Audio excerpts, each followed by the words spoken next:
Now, at one point, you changed your name to Metta World Peace, which everyone was kind of shocked over.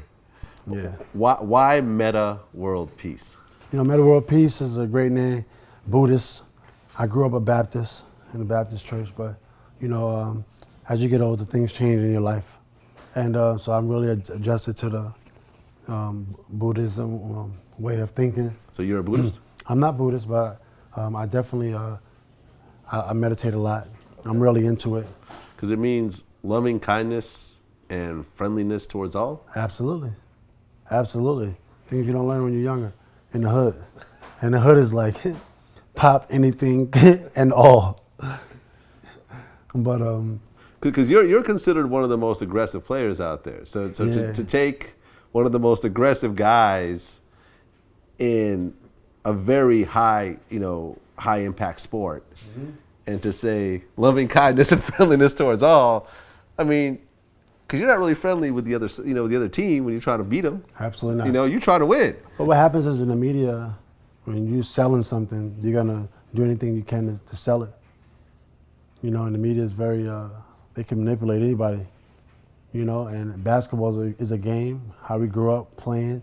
We from the streets. I'm not from Beverly Hills. You see what I'm saying? So people can't expect me just because I'm in the NBA. That I could be from Zionsville in Indiana, where I live at. I'm not from Zionsville. You understand? I'm not from Highland Park in Chicago. I'm from the streets. Yeah. You understand what I'm saying? And if you go and if you don't like it, then I don't know what to say. Well, a lot of players from your era are saying the game right now is too soft and friendly. I think the game is soft, but it's okay. It's cool. I think we grew up different, and I think the main thing is that you get guys that's from New Orleans, and these guys will never be able to make it. They go to elementary school, drug infested neighborhoods. You understand? Then they get to high school. They don't pass their grades. They can't get to college, right? They go to junior college. They have different issues going on in the family, household, and environment. Some might go to jail. These guys never get the opportunity. I was one of the guys that got the opportunity because I stayed narrow. I was on that thin line, and which is a lot of guys that are on that thin line. You understand? We're not from Beverly Hills. We're from basically it's like a war zone where we're from. So you can't expect me to act, accordingly, when I'm on that court. Now, the flip side, yeah, you could get rid of me. You could badmouth me in the media, and you could, not deal with me. Brands could not deal with me. Yeah, it's cool, and I understand they don't want to deal with a street dude like myself. You understand? But it is what it is. I love the streets. I love the hood. That's never gonna change. Right. I've heard stories. I changed my name to Metta because the reason I changed my name to Metta because I feel a certain way about my environment and my earth and my people and people around me. So I'm not gonna let anybody influence me and tell me that I'm a bad dude or I don't like people or I'm just me. Nah, I'm more than that. I survived. A tough place. I survived drug-infested neighborhoods. I mean, I've heard stories like people telling me how they would see Ron Artest in Queensbridge just walk around by himself, like no security, just chilling. Like, what I'm saying? Which you don't see a lot of, right. Celebrities of your caliber doing anymore. But sometimes in the hoods, and whether I was walking around Chicago, LA, or Queensbridge, sometimes you get people who are afraid to go back after they make a certain amount of money. I never wanted to be that person, that was afraid to walk anywhere, because, then I walk around in fear, and that's not me.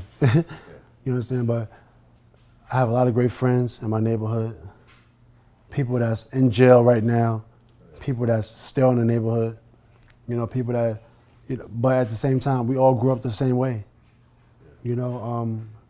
so when people talk about, if you talk about Dennis Rodman, you talk about me.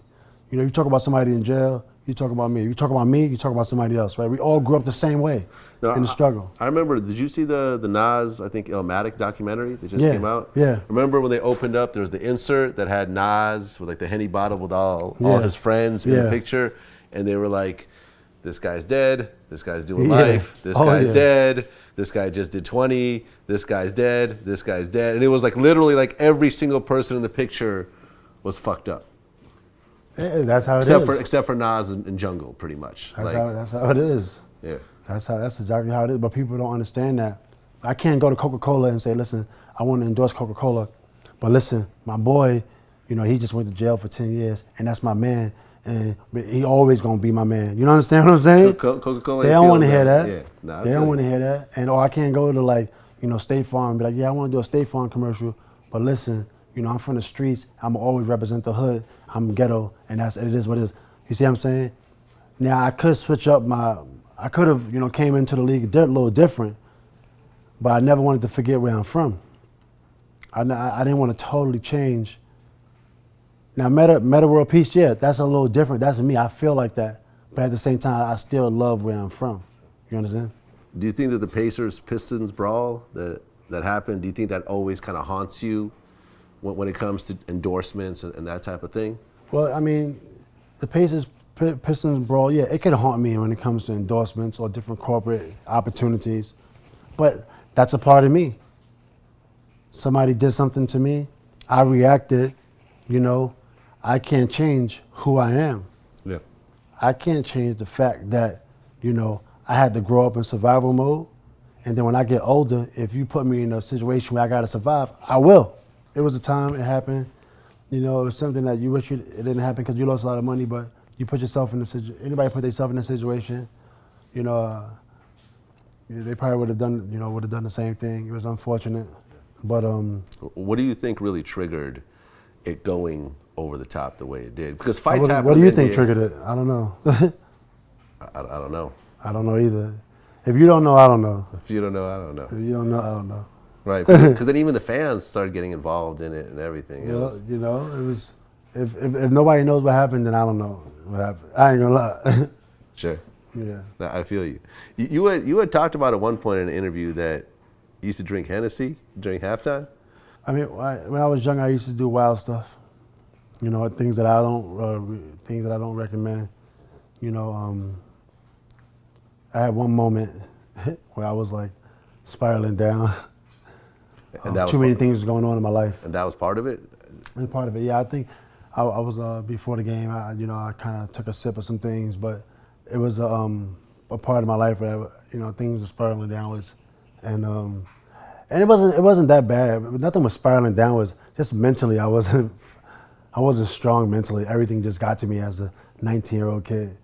Oh, so this was when you were 19? I was like 19, and yeah, everything would get to me. I was still like in a young mind frame and still reckless and just so immature at that age. And I got through it. Okay. So you stopped after you were 19 or 20 or so? Stop what? Drinking during halftime games. Oh, it was one moment. So it was just one time? It was one moment, yeah. I had a moment. And because, for example, Dennis Rodman used to talk about this type of thing all the time. He used to talk about how he used to just get bent the night before and show up, right. with, like still hung over during the games. See, that's not, you can't do that if you're an athlete, And now I'm clean. I'm like 90% vegan. I don't drink, unless I have some red wine, But when you're younger, you're just reckless, immature. You just do what you feel is right at the time, But if you want to be a really good athlete, or you want to be great. Right.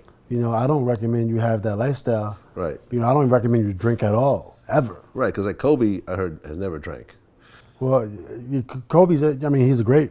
He's top 5 ever.